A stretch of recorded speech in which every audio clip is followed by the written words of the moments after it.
மாலதி அவர்கள் பேசியது எனக்கு கொஞ்சம் வருத்தம். ஏன்னா தப்பு பண்ணினா அப்பா அம்மா வருவாங்க, மெடல் வாங்கி குத்த மட்டும் அப்பா வருவார்னு அவங்க சொன்னாங்க. வேற யார் வேணாலும் அப்படி பேசலாம். ஆனா இவங்க ஒரு வளர்ந்து வருகிற பேச்சாளர், இவங்களை வளர்த்து விடணும்னு போகிற ஊருக்கெல்லாம் கூடவே அவங்க அப்பா தான் வர்றார். நன்றி இருந்தா தானையா வர்றதும் இல்லாம எழுதி வேற கொடுக்கிறார், இதெல்லாம் பேசுமான்னு. எல்லாத்தையும் மேடையில பேசி மெடல் இவங்க வாங்க அவங்க அப்பா கீழே உட்கார்ந்து இருக்கிறார். இதுதான் அநியாயத்திலேயும் பெருத்த அநியாயம். அவங்க என்ன சொல்றாங்க, அம்மா வந்து ஏ போடுன்னு சொல்லுவாங்க, பி போடுன்னு சொல்லுவாங்க, 7:30 மணி ஆச்சு சன் டிவி போடணும்னு சொல்லுவாங்க.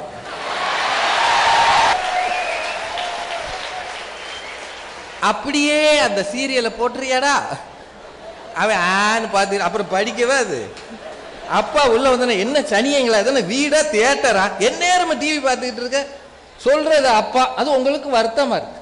அதுல அவங்க ரொம்ப புத்திசாலி. ஆணுக்கு தோளில் வலிமை, பெண்ணுக்கு இடுப்பில். யாருக்கு எங்க வலிமை நான் கேள்வி.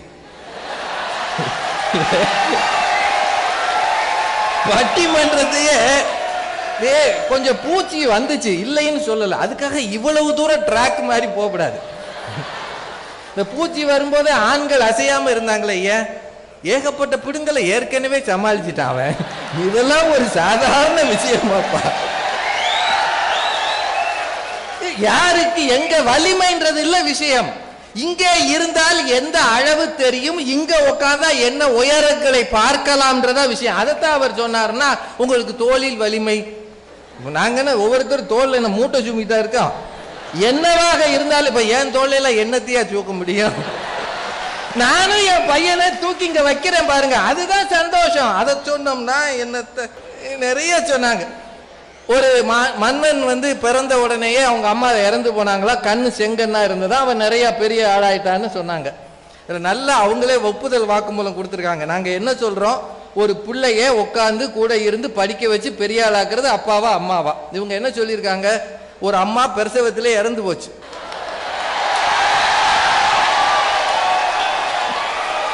அதுக்கப்புறமா அவங்க அப்பா அந்த பிள்ளைய தூக்கி வளர்த்து பெரிய மன்னன் ஆக்கியிருக்காரு. யாருக்கு பெருமையா, அம்மாவுக்கா?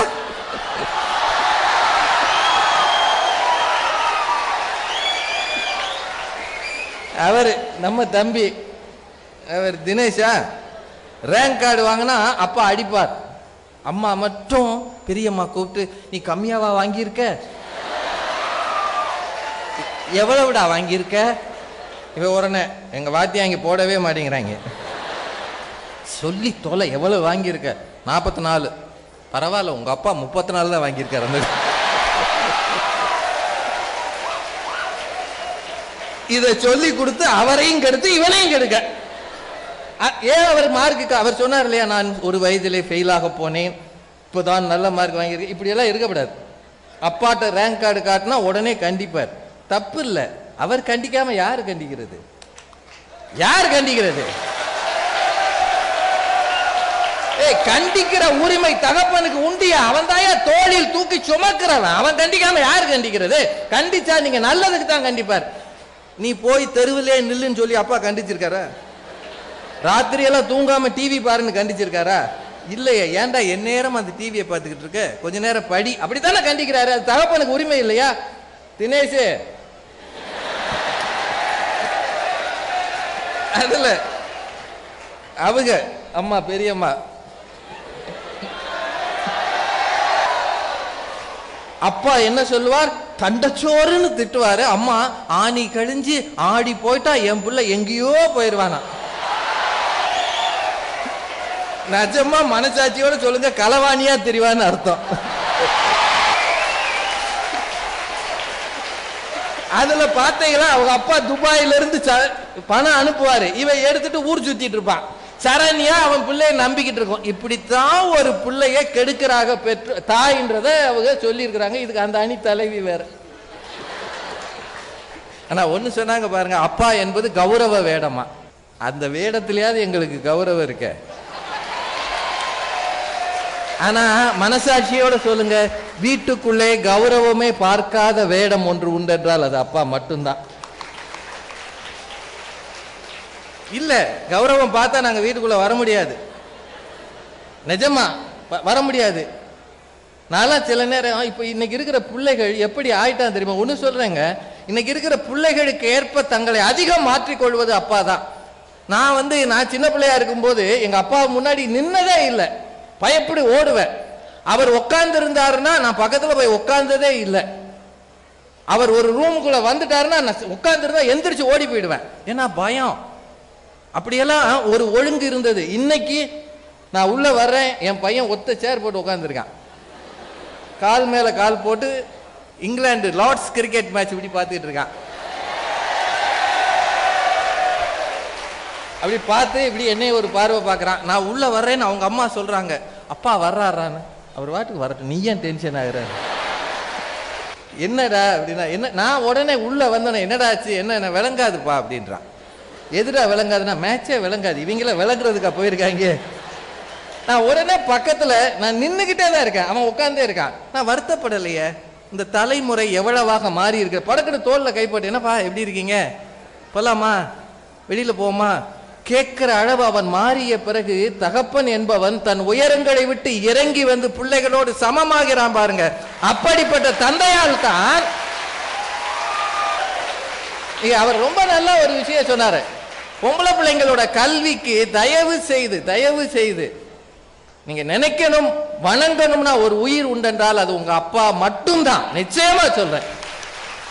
நம்முடைய பெரும்பாலும் மேடையில் இருக்கிறவங்களை பத்தி சொல்றது இல்லை, ஆனா நடுவராக இருக்கிற தமிழறிஞர் அவர்களை பற்றி இப்ப சமீபத்தில் ஒரு பெரிய பாராட்டு விழா நடந்தது. அவரை பத்தி அவர் பொண்ணு சொன்ன ஒரு செய்தியை நான் வீடியோல பார்த்தேன். 20 ஆண்டுகளுக்கு முன்னால் நான் கல்லூரியில படிச்சுட்டு ஜப்பானுக்கு போக ஒரு வாய்ப்பு கிடைத்தது. போகணும்னு நான் தனியா போகணும்னு நான் சொல்லும் போது எங்க வீட்டுல எங்க அம்மா, எங்க சித்தி எல்லாரும் வேண்டாம், நாங்க யாருமே ஒரு பொம்பளை பிள்ளை தனியா போறதா, அதுவும் எப்போ 80கள்ல, இப்போ இல்ல, தனியா போறதா, போகக்கூடாதுன்னு சொல்லும் போது என் பக்கத்துல நான் பாரதியை படிச்சிருக்கிறேன். நிமிர்ந்த நன்னடை, நேர்கொண்ட பார்வை, நிலத்தில் யாருக்கும் அஞ்சாத நெறிகள் இருக்கக்கூடிய பெண்ணா நீ வருவ, நீ தனியா ஜப்பானுக்கு போன்னு என்னை அனுப்பி வச்சவர் எங்க அப்பா, அதை நான் மறக்கவே மாட்டேன்னு சொன்னாங்க. ஒரு விஷயத்தை தயவு செய்து நினைவில் வச்சுக்கோங்க. அவங்க எல்லாரும் ஐசக் நியூட்டன் எல்லாம் வெளிநாட்டு கதையெல்லாம் சொன்னாங்க. யாராவது அப்துல் கலாம் ஐயாவை பத்தி படிச்சு பார்த்தீங்கன்னா அவருடைய அந்த சுயசரிதையில ஒரு செய்தி சொல்லியிருப்பார். ராமேஸ்வரத்துல படித்து முடித்த அவர் அங்கிருந்து மேல் படிப்புக்காக ராமநாதபுரம் வரணும். அப்பெல்லாம் பாலம் கிடையாது, ஓடத்துல தான் வரணும். அவர் அங்க போய் படிக்கணுமான்னு அவங்க அம்மாலாம் கலங்கி கொண்டு இருந்த போது அப்துல் கலாமுக்கு கூட போய் படிக்கணுமான்ற கேள்வி இருந்ததா, சின்ன பையனா. அப்போ அவங்க அப்பா அவரை கடற்கரைக்கு கூட்டிட்டு போனாரா. அவர் எழுதி இருக்கிறார், கடற்கரையில கூட்டிட்டு போய் அகாயத்தில் பறக்கும் நாரையை பார், திசைகளை தெரியாமல் ஒரு நாரை பறந்து உலகை வென்று வருகிறது என்றால் நீ இந்த இடத்தை விட்டு கிளம்பி போனால் தான் உன்னால் உலகை வெல்ல முடியும் என்று உத்வேகம் தந்தவர் தந்தை. அப்படிப்பட்ட தந்தை ஒருவன் தான் மகனுக்கு நல்ல வழி காட்ட முடியும். அம்மா சாப்பாடு போடுவாங்க, அன்பு காட்டுவாங்க, அழுவாங்க, அப்பாட்ட அழுவாங்க, முடிச்சிட்டு பிள்ளைகிட்ட அழுவாங்க. இது ரெண்டு மாறி மாறி நடக்கிறது. ஆனா ஒண்ணு மட்டும் சொல்றேன், இந்த ஸ்கூலுக்கு தப்பு பண்ணினா வர்றாங்க அம்மான்னு இவங்க சொன்னாங்க மாலத்தி. ஆனா நீங்க உங்க ஸ்கூல்ல இருக்கிற பிரின்சிபலோ கரஸ்பாண்டோ தப்பு பண்ணுன பையன்கிட்ட என்ன சொல்லுவாங்க? அம்மாவை கூட்டிட்டு வான்னு சொல்லுவாங்க, உங்க அப்பாவை கூட்டிட்டு வா. டேய் அப்பாவை கூட்டிட்டு வா. இல்ல சார், அப்பா இருந்தா நீ வா. அம்மாவை கூட்டிட்டு வந்த இவங்க போய் காலில் விழுந்துருவாங்க அம்மாட்ட. அம்மா என்னை கண்டாலே இந்த வாத்தியார் கொல்றாம்மா.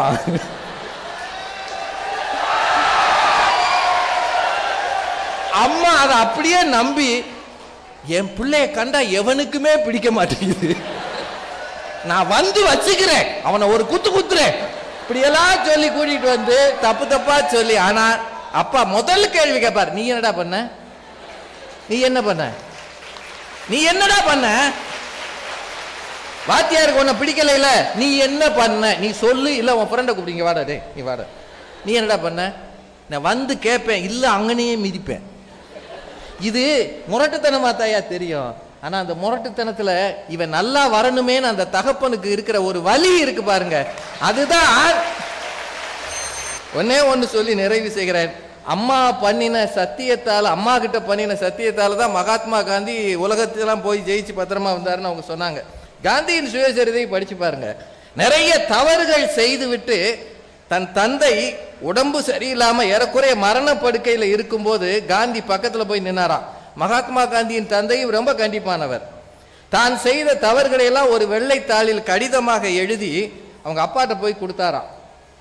படுக்கையில் இருந்து கொண்டும் தன் தகப்பன் தன்னை திட்டுவார் அல்லது அடிக்க கை ஓங்குவார்னு பயந்து நின்ன மோகன்தாஸ் கரம்சந்த் காந்தியை அவங்க அப்பா அப்படி பார்த்தாராம்.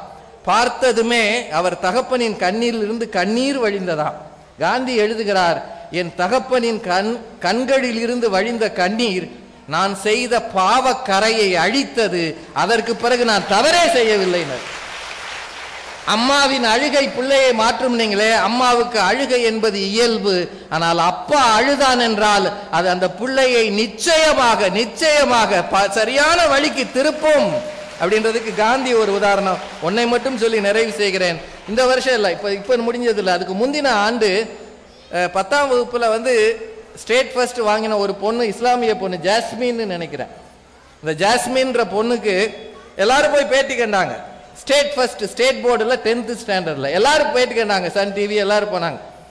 அந்த பொண்ணு எதனால் நீ ஜெயித்தாய், ஃபர்ஸ்ட் ரேங்க் வாங்கினேன்னு கேட்டப்போ அந்த பொண்ணு சொன்னது இதுதான், எங்க வீடு ரொம்ப ஏழ்மையான வீடு.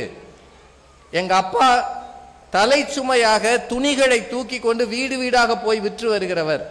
சில நாள் அவர் கிளம்பி போனா 3 நாளைக்கு திரும்பி வரமாட்டார்.